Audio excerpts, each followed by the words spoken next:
Təharət bizim dilimizdə təmizlik mənasındadır. Lakin şəriət məsələlərində bu ikisi eyni mənada istifadə olunmur. Necə ki, nəcis sözü ilə kirli və natəmiz sözləri eyni mənanı daşımır. Çətin oldu deyəsən, hə? İndi başa düşəsiz deyə bir misal çəkəcəyik. Bəzi şeylər həm natəmiz ola bilər, həm də nəcis. Süfrədən uzaq, qan və sidik kimi.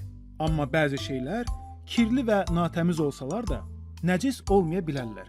Misal üçün, zibil kimi. Bəzi şeylər tərtəmiz olsalar da nəcisdilər. Misal üçün, itlər.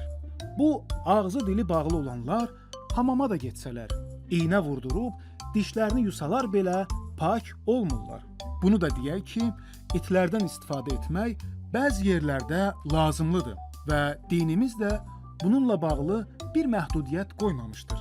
Məsələn, həyəti qorumaq və ya təbii hadisələrdən xəbərdar olmaq məqsədi ilə və ya narkotik maddələrin tapılmasında polislərə yardım göstərmək və sürünü qorumaq üçün. Amma məntiqli bir məqsəd olmadan evdə it saxlamaq icazəli deyil. Bundan əlavə, əgər qonşuların narahatlığına səbəb olarsa, haqqunnas hesab olunacaq. Özü də ki, bu yalnız itlərə yox, digər heyvanların saxlanılmasına da aiddir.